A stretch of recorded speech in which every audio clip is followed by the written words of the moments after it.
Jammu Kashmir national conference ने बहुमत लेके जम्मू कश्मीर में सरकार बना थी, लेकिन सरकार बनने के बाद चीफ मिनिस्टर उमर अब्दुल्ला को कौन कौन सी कठिनाइयां आएंगी और किस तरीके से उन कठिनाइयों से वो बाहर निकल आएंगे, और खास तौर पे जो वादे इलेक्शन से पहले जम्मू कश्मीर नेशनल कॉन्फ्रेंस ने किए हैं, क्या वो वादे पूरे होंगे?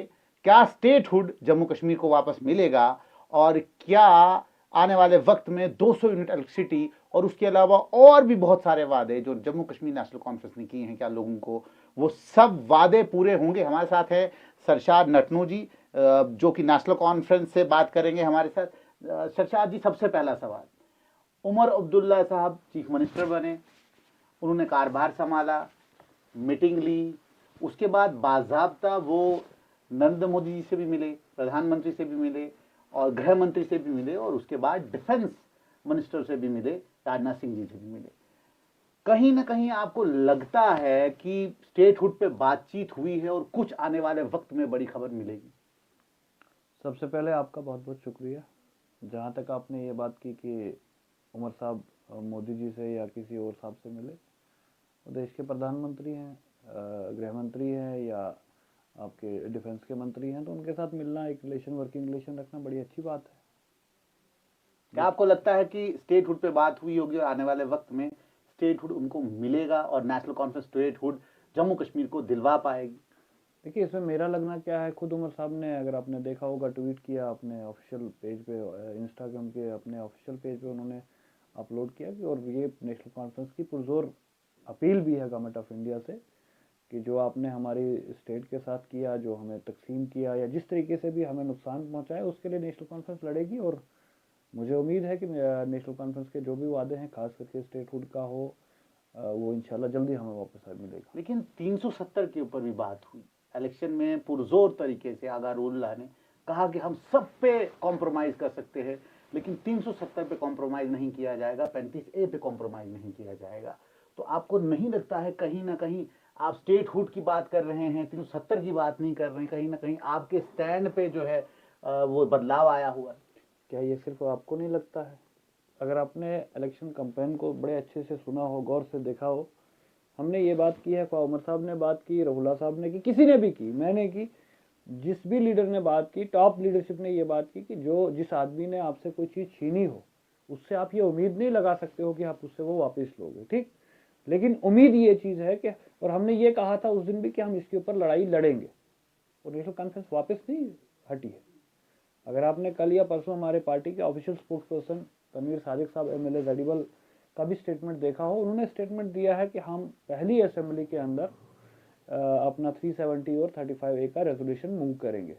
ठीक है जी, फर्स्ट स्टेप देखिए, हर चीज का आहिस्ता आहिस्ता होगा। जब ये कन्फर्म है कि पहला सत्र जब लगेगा, असेंबली का पहला दिन होगा और नेशनल कॉन्फ्रेंस 370 के ऊपर और 35A के ऊपर रेजोल्यूशन लाएगी, क्या आपको डाउट है पार्टी? नहीं, मुझे डाउट नहीं है, मैं आपके मुंह से कंफर्म करना चाहता हूं। मेरे मुंह से ऑलरेडी कंफर्म, जब पार्टी के ऑफिशियल स्पोक्स पर्सन ने बोला तो मेरी क्या हैसियत हो जाती?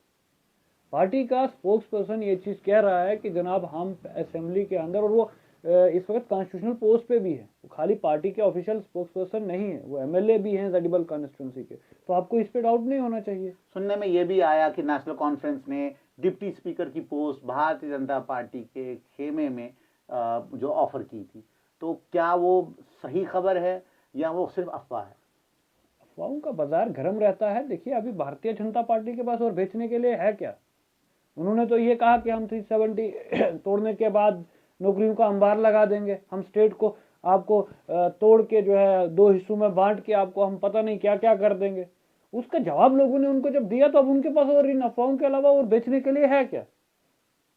तो खास तौर पे नेशनल कॉन्फ्रेंस ने जब कांग्रेस की परफॉर्मेंस को नोट किया जम्मू खित्ते में, तो उन्होंने कहीं ना कहीं नाराजगी जताई, जिसमें फारूक साहब ने खुद भी कहा कि जो परफॉर्मेंस कांग्रेस को देनी चाहिए वो कहीं ना कहीं दिखी नहीं जम्मू प्रांत में। तो चुनाव खित्ते के आप जो है यहाँ पे लीडर हैं, बीडीसी आपने जीता हुआ है, आपने डोडा जो मेन कॉन्स्टिट्यूंसी है उसमें खालना जी सोहरावर्दी के साथ आपने कैंपेन की, कौन सी गलतियां थी, कौन से ऐसे लूप होल्स रहे जिनकी वजह से डोडा की सीट आप हार गए? देखिए, ये लो फूल्स की या हाई फूल्स की बात नहीं है, बात यह है कि लोगों ने एक मैंडेट दिया किसी एक आदमी को, तो हमें उसकी रेस्पेक्ट करनी चाहिए। और मैंने उनको मुबारकबाद भी दी है, आज भी आपके माध्यम से मुबारकबाद देता हूँ। और ये उम्मीद करता हूँ कि जो वादे जो उन्होंने अपने लोगों के साथ किए हैं, जिस मैनिफेस्टो के ऊपर उन्होंने इलेक्शन लड़ा है, और वो पूरा कर पाए। हमारी लेकिन कहीं ना कहीं वो आपके ही अलायंस के साथ है, कहीं ना कहीं महराज मलिक भी जो है आम आदमी पार्टी के साथ है, और आम आदमी पार्टी ने समर्थन दिया है नेशनल कॉन्फ्रेंस को। तो क्या लगता है आपको कि नेशनल कॉन्फ्रेंस का यूनिट और आम आदमी पार्टी का यूनिट मिलके डोडा का काम करेंगे? देखिए, अच्छी बात है, हम इसका खैर मकदम करते हैं। आम आदमी पार्टी ने अगर नेशनल कॉन्फ्रेंस का समर्थन किया है, और ये लोगों को देखना चाहिए कि जम्मू कश्मीर की वाहिद जमात है वो नेशनल कॉन्फ्रेंस है जो यहाँ डिलीवर कर सकती है। तो ये अगर आम आदमी पार्टी के कन्वीनियर अरविंद केजरीवाल जी ने भी माना, तो आप आम आदमी को भी सबको समझना चाहिए कि नेशनल कॉन्फ्रेंस ही वो जमात है कि जो यहाँ जब भी इक़्तिदार में आई है डिलीवर करके गई है।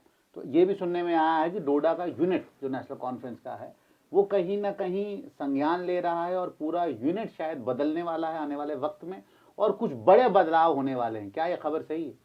लेना चाहिए, मैं तो आपसे सुन रहा हूँ, लेकिन लेना चाहिए सर। देखिए, अगर हम हारे हैं इस वक्त, तो इसके ऊपर हमें सोचना चाहिए क्यों हारे हैं, क्या वजूहत रही, ये तो अच्छी बात है। लेकिन कहा यह जा रहा था खालिद नबी सरवर्दी जो है कहीं ना कहीं इस बार इस इलेक्शन में एक अपर एज है उनके पास, क्योंकि खासतौर पे अगर चिल्ली का इलाका देखा जाए, या ठाठरी का इलाका देखा जाए, गुंदना है, बरत है, बगला है, वहां से उन्होंने वोट कैटर किए हैं, लेकिन कहीं ना कहीं जहां से उनको लगता था कि वोट आ सकते हैं वहां से वोट नहीं आए, तीसरे नंबर पे रहे। लेकिन स्टिल जो है जो परफॉर्मेंस एनसी देखना चाहती थी वो परफॉर्मेंस नहीं रही। आपको क्या लगता है कौन सी ऐसी कमी है जिस कमी की वजह से वो वोट को बढ़ा नहीं पाए? देखो, मैंने आपको पहले ही कहा कि हमें इसके ऊपर सोच विचार करना चाहिए। फिर भी मतलब अगर आप मैं आपको बता रहा हूँ, आप बताने दें मुझे। देखिए, लोगों ने मैंडेट दिया, ठीक है जी, लोगों को हमारी तर्ज सियासत मुमकिन है पसंद नहीं है, ठीक, और मैं उन लोगों का भी शुक्रगुजार हूँ। वैसा भी नहीं है कि लोगों ने वोट नहीं दिए। 13,500 वोट हमने भी लिया है। 13,500 वोट बहुत होता है, हमने गेन किया है, क्योंकि ये कॉन्स्टिट्यूंसी नहीं थी। बिल्कुल ठाठरी से पीछे चिली तक मैं उन लोगों का बिल्कुल मशकूर हूँ। किस तरीके से, क्योंकि वहाँ नेशनल कॉन्फ्रेंस का कैडर नहीं था। ये आपको भी पता है कि वहाँ 96 के बाद नेशनल कॉन्फ्रेंस का कोई लीडर नहीं था, कोई एमएलए नहीं था। उसके बावजूद अगर उन लोगों ने वोट दिया तो वो तो नेशनल कॉन्फ्रेंस के नाम पे दिया ना जनाब।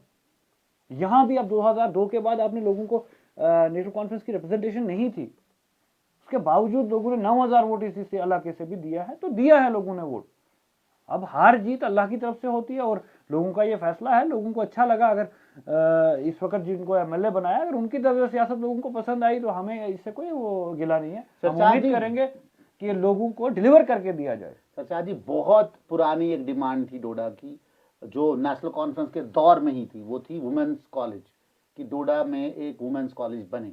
तो क्या आपको लगता है कि नेशनल कॉन्फ्रेंस, क्योंकि अब इक़्तिदार में है, उनके खुद चीफ मिनिस्टर हैं, तो क्या आपको लगता है कि सकीना इत्तू जी से आप बात करके कहीं ना कहीं यहाँ का जो यूनिट है वो भी बात करके इस वुमेन्स कॉलेज की को रियलिटी में बदल सकेंगे?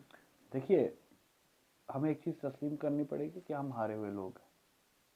अभी ये जिम्मेवारी जीते हुए लोगों के ऊपर आती है, ठीक है। हम कोशिश ज़रूर करेंगे, लेकिन जो वेटेज जीते हुए आदमी का कैबिनेट में होता है, या ऊपर हायर लेवल के ऊपर लीडर्स के साथ होता है, चीफ ऑनरेबल चीफ मिनिस्टर हो या कैबिनेट मिनिस्टर हो, देखिए हम कोशिश करेंगे, लेकिन अब ये जिम्मेवारी हमारे ऊपर नहीं है, ये जिम्मेवारी लोगों ने जीते हुए नुमाइंदे के ऊपर दी है। महराज की बात कर रहे हैं? जी हाँ, इसमें तो कोई, देखिए मैं यहीं की बात नहीं कर रहा हूँ, आप किसी भी कॉन्स्टिट्यूंसी की बात करें, जो आदमी हारा होता है, जो टीम हारी हुई टीम होती है, उसके ऊपर ये वजन नहीं होता, ये भार नहीं होता, क्योंकि लोगों ने उम्मीद की होती है, एक उम्मीद से दूसरे आदमी को वोट दिया होता है, उसको जिताया हुआ होता है, और जो जीता होता है उसके ऊपर जिम्मेवारी होती है। मैं वुमेन्स कॉलेज की ही बात नहीं करूंगा, थोड़ा सा वक्फा देंगे हम, अभी हमारे एमएलए साहब को, वो काम करें, वो डिलीवर करें, उसके बाद हम बात इसके ऊपर करेंगे। दूसरी बात मैंने आपसे पूछनी थी कि आपके मैनिफेस्टो में 200 यूनिट फ्री इलेक्ट्रिसिटी का वादा था। तो जो मेरे नॉलेज में आया हुआ है कि जो मीटरिंग हुई है वो मीटरिंग बहुत कम हुई है, और उससे ज़्यादा नॉन मीटरिंग कनेक्शन है।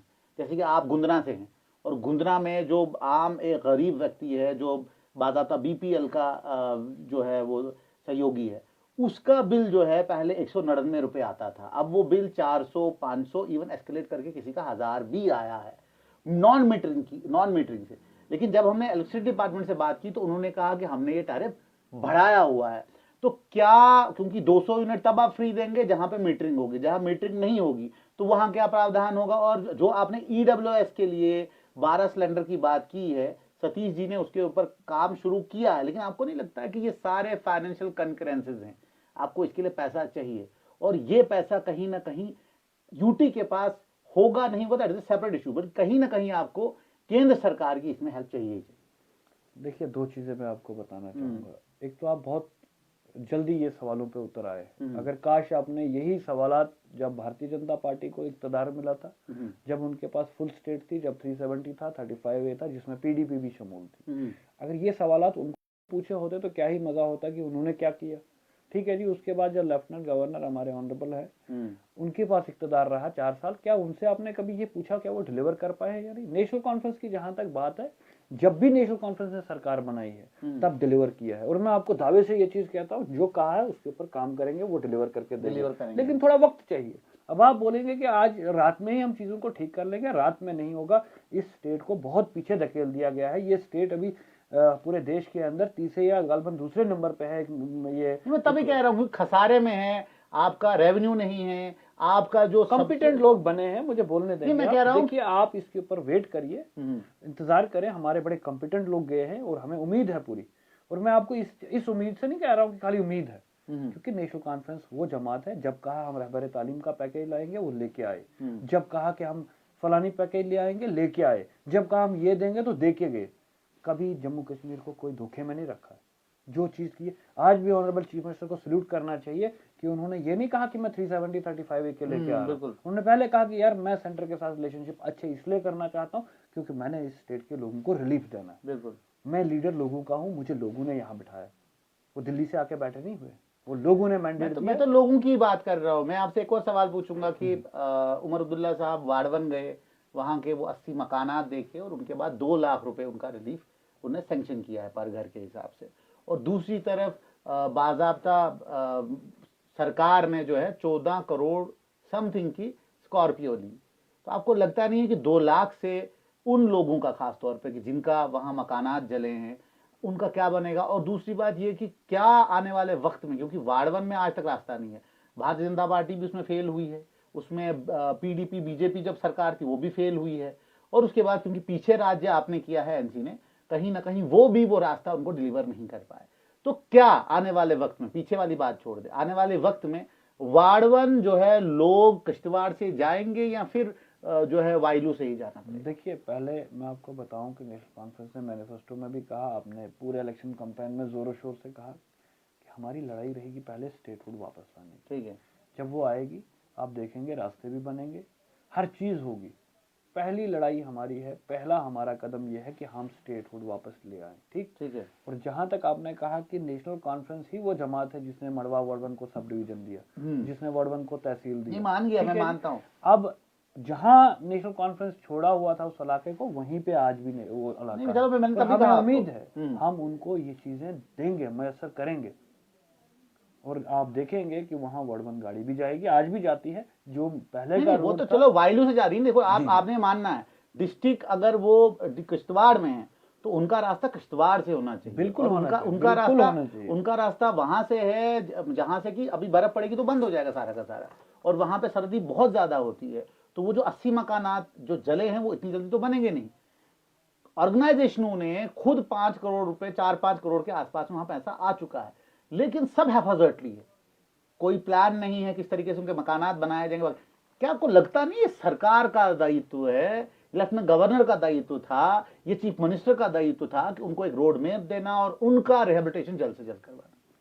जनाब, आप चीफ मिनिस्टर को मुबारकबाद दें कि चीफ मिनिस्टर वहां पर्सनली गए। नहीं, मैंने बोला जो बात कही वो वहां दिया, वो आपने देखा होगा, लेटर भी आया, पैसा भी डीसी किश्तवाड़ को मिल गया। अब आगे चीफ मिनिस्टर खुद तो नहीं करेगा ना, वो एग्जीक्यूट एजेंसीज ने करना है, आपकी गवर्नमेंट एजेंसी। लेकिन लोग तो आपके हैं ना, अभी सजाद टीटू साहब 3 दिन वहां रह रहे हैं। मैं वही तो बोल रहा हूँ, मैं बोल रहा हूँ अगर वो वहां है, आपको नहीं लगता है कि अगर प्रधानमंत्री आवास योजना में लोगों को घर दिए जाते हैं तो आपको नहीं लगता है कि मॉडलिटीज क्रिएट की जा सकती है कि सब 80 के 80 लोगों को मकानात मिले? आप सुने मेरी बात, एग्जीक्यूशन भी होगी। बेसिकली वो टेरेन ऐसा है कि वहाँ अभी मिडनाइट है, बर्फ आने का खतरा है, ठीक है जी। इसलिए वहाँ अभी थोड़ा रुका हुआ है सिस्टम कि ये वाला सीजन जो है वो निकालेंगे, क्योंकि अगर अभी वहाँ काम होगा, वहाँ सीमेंट जो है सेट नहीं होगा। बिल्कुल बिल्कुल बिल्कुल, ये वो मानता वाले हूं। मामलात है, आप मार्च अप्रैल के बाद देखेंगे वो कॉलोनी तो उसी क्या वो तरीके से 80 बनेगी। मकानात के लोग आप माइग्रेट, मतलब उनको माइग्रेट करवाएंगे कहीं पे उनके लिए, जिस तरीके से डोडा माइग्रेंट से हैं, कश्मीर माइग्रेंट उसके से? ऊपर जिला इंतजामिया किश्तवाड़ काम कर रही है, उसको ऑनरेबल चीफ मिनिस्टर ने डायरेक्शन दे दी हुई है।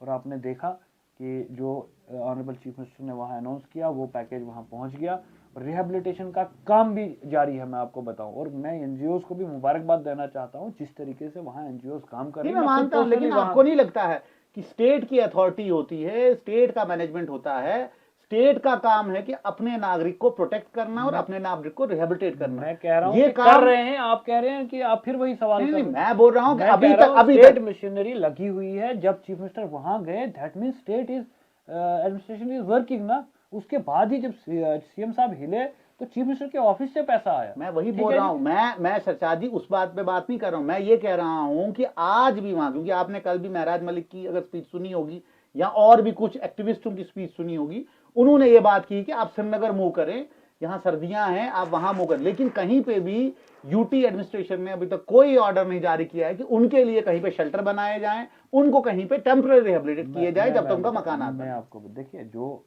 वो लोगों की अपनी मर्जी है, लोगों के लिए टेंट्स वहाँ भेज दिए गए हैं, बाकी इंतजाम किए गए हैं। मैं पर्सनली वहाँ गया, मैं किसी की सुनी सुनाई आपको नहीं बता रहा। मुझे पता है। मैंने वहाँ विजिट किया, हमारी सीनियर लीडरशिप ने वहाँ विजिट किया, सीएम साहब ने विजिट किया, उससे ऊपर तो कोई है नहीं। ठीक है जी। उसके बाद वहाँ अब लोग अपना घर छोड़ना नहीं चाहते। क्यों नहीं छोड़ते? क्योंकि उनके पास जो है माल मवेशी भी है, बाकी चीजें भी। ठीक है जी। अब वो उन्होंने वहीं पे आगे पीछे एडजस्टमेंट की हुई है। वहां मैंने खुद एसडीएम साहब को देखा, तहसीलदार को देखा, पूरी एडमिनिस्ट्रेशन हरकत में है। अब किसी के बयान देने से, किसी के बोलने से तो चीजें ठीक नहीं होंगी। वक्त लगेगा। मैं आपको यही कह रहा हूं कि पैसा उनके लिए अवेलेबल है, वक्त लगेगा। अभी ये जो सर्दियों का मौसम निकलेगा उसके बाद उनकी कॉलोनी इंशाल्लाह ताला उसी तरीके से बनेगी, उससे भी खूबसूरत बनेगी, और वो लोग फिर अपने घरों में बसेंगे। तो इसमें जो है इतना शोर उठाने की या किसी नहीं, शोर नहीं, मैं आपको कह रहा हूँ रिहेबिलिटेशन का मीनिंग ये होता है कि आपने टेम्पररी शेल्टर को प्रोवाइड करना है। वो ऑलमोस्ट रिहेबिलिटेट हो चुके हुए हैं। वो वहाँ अपने इलाके के लोगों के पास बैठ चुके हुए हैं। मतलब वहीं हमसायागिरी में किसी के, कोई एक के घर में बसा हुआ है, कोई दूसरे के घर में। वो उसका कारण ये है कि उनका अपना जो माल मवेशी है वो उसको छोड़ना नहीं चाहते, वो खुद उनकी टेक केयर कर रहे हैं। मैं इस पे एक बात करना चाहता हूँ। बिल्कुल आप ये कह रहे हैं कि वहां के लोग वहां से निकलना नहीं चाहते, ये आपका कहना है। लेकिन मेरे सवालात ये हैं कि आपको नहीं लगता है कि कश्मीरी जब माइग्रेट हुए तो उनके लिए पहले शेल्टर्स नहीं बनाए गए? आज आप देखेंगे जगती में बहुत बड़ी एक कॉलोनी है। इसी तरीके से उस दौर में जब मिलिटेंसी थी, डोडा के भी लोग माइग्रेट हुए, उनकी कॉलोनी बेलीचरा नाम है। आप उनकी हालात भी देखें, उनके हालात कितनी खस्ता है। अब आप इस बात पे आए कि किश्तवाड़ में अगर कुछ फैमिलीज वहां से रिहेबिलिटेट करके किश्तवाड़ आना चाहती हो या जम्मू आना, बिल्कुल उनको मिलेगा। जब मैं आपको यही तो बता रहा हूँ, आप जबरदस्ती कहेंगे कि उनको रिहेबिलिटेट नहीं, मैं रिहेबिलिटेशन तो गवर्नमेंट जो आपने कश्मीर की बात कही या डोडा की, जो वो मिलिटेंसी की rehabilitation is different, totally different ball game. ठीक है जी। ये रिहेबिलिटेशन ऐसा है कि अब आप मुझे बताइए, जिसका घर एक जगह है, जिसकी जमीन एक जगह है, जिसका माल मवेशी एक जगह है, वो नहीं छोड़ना चाहता है अपनी जगह, तो उसको कैसे बेचारे को निकालें? अगर कुछ लोग, उनका रिहेबिलिटेशन होगा, उनका आप मुतमईन रहें। इसके ऊपर चीफ मिनिस्टर साहब ने कहा है, तो मैं क्या ही कहूँ।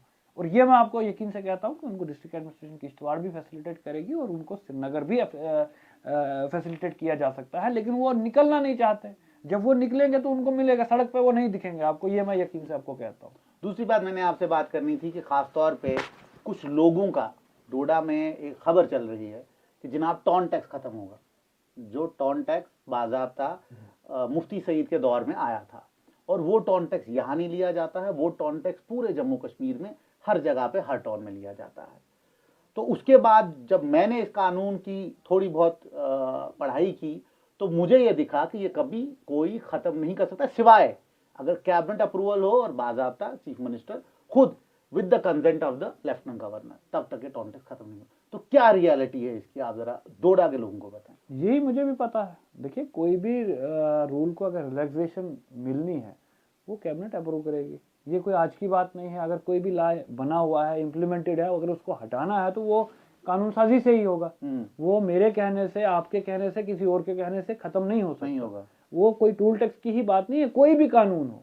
अगर एजुकेशन की पॉलिसी है, आपने देखा होगा मैडम सकीना यतूजी ने अभी स्टेटमेंट भी दिया है बिल्कुल। 2-4 दिन पहले कि दोबारा जो है जाएगा, इसको सेशन को जो है reinstate देखा किया जाएगा किस तरीके से चलाना है, तो उसके ऊपर कानून साजी की बात आ जाती है। वैसे ही अगर यहाँ टैक्सेशन आपका टोन टैक्स है या कोई भी चीज़ है, उसको कोशिश करेंगे हम लोगों को रिलैक्सेशन मिले।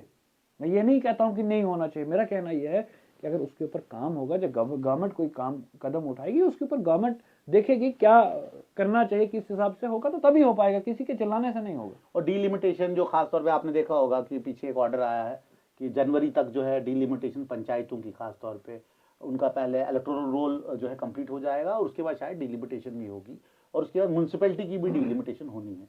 तो क्या लगता है आपको उस पर कितना असर जम्मू कश्मीर के चुनाव पे पड़ेगा?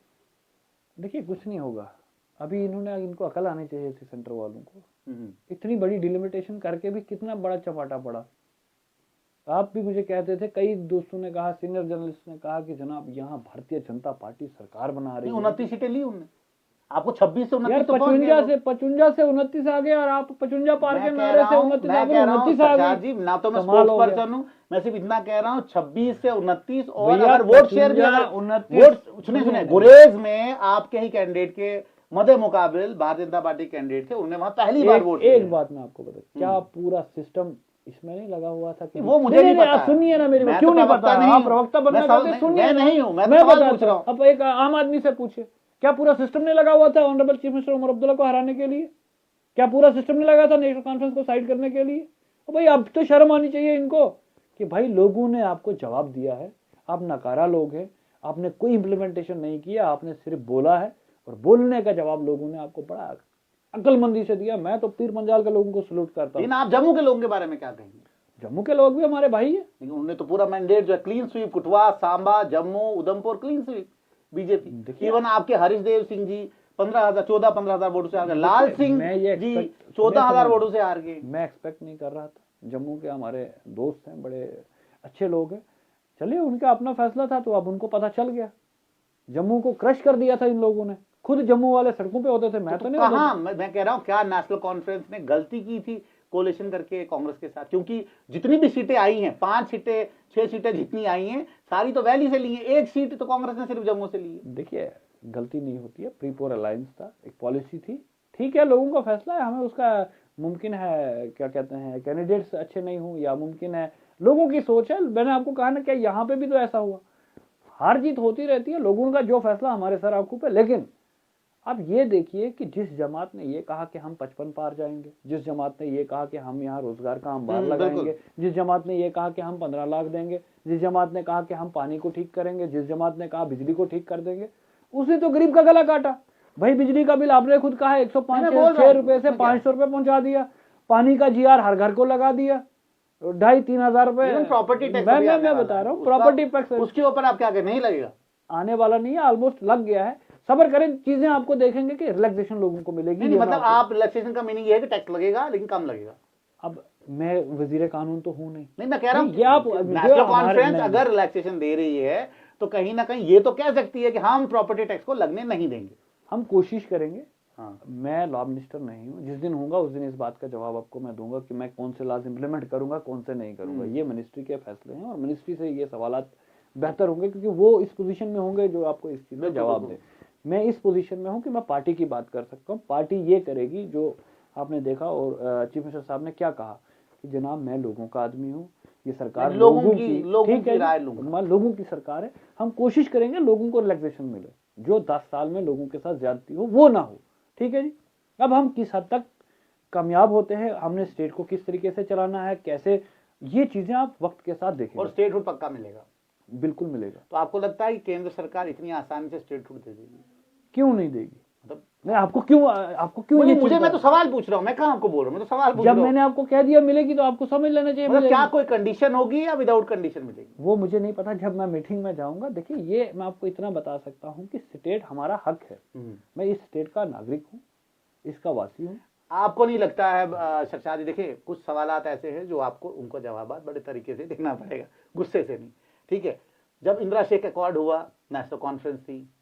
जब 1987 में नेशनल कॉन्फ्रेंस थी, नहीं सुने ना आप, हाँ। नेशनल कॉन्फ्रेंस तो सेंटर स्टेज थी। अगर आपको नेशनल आज जब सुनिए ना 370 मेरी के बाद बात, स्टेट अब हुड तो की बात मेरे आ रही है, भाई तब भी नेशनल स्ट्रेट लाइन कॉन्फ्रेंस है। सुनो, हाँ। अब तो मानो कि अब नेशनल कॉन्फ्रेंस इकदार में फिर आ गई। नहीं, अब तो मानो मैं लोगों ने थोड़ी बोल मैंडेट रहा हूं, दिया। मैं बोल रहा हूं आपको नहीं, कि नहीं, क्या नहीं, आप आप ये 370 पे सुनिए। कॉम्प्रोमाइज करेंगे? क्यों करेंगे भाई, क्यों करेंगे? ये हमारा राइट है।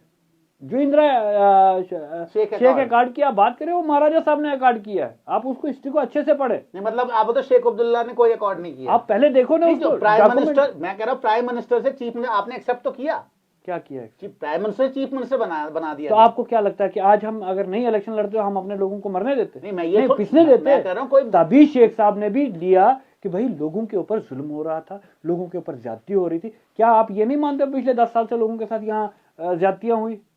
इस चीज को नहीं मानते? वो तो चलो आप बोलो ना। आप आम आदमी तो से मैं पूछिए तो ना। सवाल पूछूंगा, अगर मैं आम नहीं आदमी हुई- से भी पूछता हूं। सुनिए मेरी बात, अगर हाँ। ज्यादती नहीं हुई होती तो लोग नेशनल कॉन्फ्रेंस को मैंडेट नहीं देते। जो लोग इख्तियार में थे उनको मैंडेट दे देते, भारी अक्सरियत से दे देते, जो वो दावा करते थे। लेकिन जम्मू प्रांत में आपको अक्सरियत नहीं मिली है, ये तो आपको मानना यार जम्मू पड़ेगा। प्रांत तो जम्मू कश्मीर का हिस्सा है ना भैया। मैं वही तो बोल रहा हूँ, कहीं ना कहीं दो रीजन तो हैं। नहीं, कश्मीर region- रीजन में आपने स्वीप किया, क्यों? इसमें चिनाब, कोई शक मैं नहीं आपको है। बता रहा हूँ, हाँ। चिनाब खिता जम्मू प्रांत का हिस्सा नहीं हाँ, है। तो बताएं। पीर पंजाल जम्मू का हिस्सा नहीं है। पीर पंजाल ने तो टोटल नेग्लेक्ट कर दिया ना बीजेपी को, वो तो माने। भाई मैं मान रहा हूँ। हाँ। मैं कह रहा हूँ लेकिन जम्मू जहाँ पे इंडस्ट्रीज हैं आपकी, जहाँ पे इंडस्ट्रीज से आपका रेवेन्यू जनरेट होता है। जम्मू के लोग, मैं बता रहा हूँ आपको कि जम्मू के लोगों को धोखा दिया गया, और जम्मू के लोग हमारे भाई है, उन्होंने सोचा कि ठीक है दे देंगे वोट।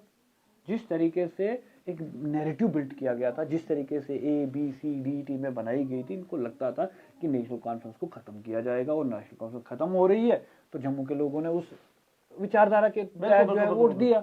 लेकिन जम्मू के लोगों को समझ आ गया, और मैं पीर पंजाल के लोगों से, रजौरी पुंछ के लोगों से बड़ा मुतमईन हूँ, और मैं कहता हूँ कि समझदार कौम है। उनका जो फैसला है आज जम्मू कश्मीर, इस उनकी हिकमत अमली या कश्मीर के लोगों की हिकमत अमली की वजह से आज हम लोग फिर आज बात करने के लायक रह गए हैं। ये तो मानने की बात है ना। जो जम्मू ने फैसला किया, जम्मू खुद देखेगा। जम्मू खुद देखेगा, या आप बोल रहे हैं जम्मू खुद देखेगा, कश्मीर खुद देख रहा है? कश्मीर ने तो जवाब दे दिया ना भैया। तो इट मीन आप कह रहे हो सरकार कश्मीर की है, जम्मू देखेगा? जम्मू का डिप्टी चीफ मिनिस्टर आपने नहीं देखा? जो लोग कहते थे जम्मू, वो तो पीर पंचाल से, तो जम्मू खित्ते से है ना आप मेरे देखो भाई। अभी आपने खुद कहा पीर पंचाल, नहीं, फिर आपने पीर चिनाब, पंजाल मैंने कहा हिस्सा जम्मू रीजन का है भाई। ये पूरा है। चिनाब खित्ता जम्मू रीजन का हिस्सा, प्रोविंस का हिस्सा है। अगर आपको दोबारा आप अपनी वीडियो चेक करिएगा, मैंने क्या कहा कि जम्मू रीजन खाली जम्मू सांबा नहीं है, उसके अंदर पीर पंजाल भी आता है, रजौरी पुंछ, चिनाब खित्ता भी आता है, डोडा किश्तवाड़ और रामबन। ठीक है, वहां से साफ मैसेज गया है भारतीय जनता पार्टी को कि जनाब आपकी और जो आने वाले वक्त में सरशाद जी देखें, एक बात बिल्कुल क्लियर है कि इस इलेक्शन में भी जब मैंडेट बांटे गए तो कहीं ना कहीं सीनियर पॉलिटिशियंस को देख के मैंडेट बांटे गए। कांग्रेस में भी यही हुआ कि सीनियर पॉलिटिशियंस को दिया और उन्होंने अक्कड़ बक्कड़ भी कुछ सीटों पे खेला, जिसकी वजह से कांग्रेस की हार हुई। तो क्या आने वाले वक्त में आपको लगता है कि नौजवानों की सरकार होगी, नौजवान अगले वाले इलेक्शन की बात कर रहा हूँ, कि कहीं ना कहीं नेशनल कॉन्फ्रेंस भी अपने यंग कैडर को मौका देगी, उनको मैंडेट देगी, उनको आगे जो है बढ़ाएगी और खासतौर पे सियासत का रंग बदलेगी? यार आपको नेशनल कॉन्फ्रेंस को यहाँ भी मुबारक देना चाहिए कि आज कितने MLA नेशनल कॉन्फ्रेंस के बिल्कुल यंग डायनेमिक है, बिल्कुल नए। पहली बार असेंबली में कितने लोग, 26 लोग हमारे पहली बार असेंबली में गए। नहीं, लेकिन उनका सियासी बैकग्राउंड है ना, कुछ भी हो, पर नए लोग गए हैं ना, सबका सियासी मैं बैकग्राउंड सरशाद जी आपके बारे में बोल रहा हूँ कि आपको भी आने वाले वक्त में मैंडेट मिलेगा? जो हमारे तकदीर में होगा वो मिलेगा इंशाल्लाह, क्यों नहीं मिलेगा। मतलब ये नेशनल कॉन्फ्रेंस के सिपाही कभी भी मैंडेट की चिंता नहीं करते हैं, वो बिल्कुल काम की नहीं, चिंता बिल्कुल नहीं करते हैं। जमात है तो देखिए हम लोग जमात के साथ हैं, जमात हैं तो हम हैं, जमात नहीं है तो हम भी नहीं हैं। हम नहीं है। तो बहुत ही खूबसूरत जवाब चीफ मिनिस्टर उमर अब्दुल्ला के।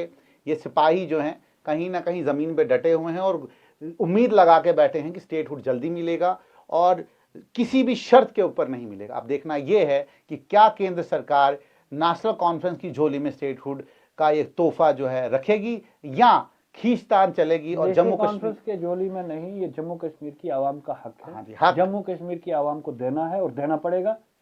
ऐसा ये कोई नेशनल कॉन्फ्रेंस को कोई भीख नहीं चाहिए, ये जम्मू कश्मीर की आवाम का हक है। जम्मू कश्मीर की आवाम की चीज को लिया है, वही वापस मांग रहे हैं और ये देखना है कि आने वाले वक्त में केंद्र सरकार क्या फैसला लेगी। क्या लेफ्टिनेंट गवर्नर बन जाएंगे या लेफ्टिनेंट गवर्नर और चीफ मिनिस्टर उमर अब्दुल्ला के बीच, सरकार के बीच में खींचतान चलेगी। जुड़ते हैं स्ट्रेट लाइन के साथ, देखते हैं स्ट्रेट लाइन।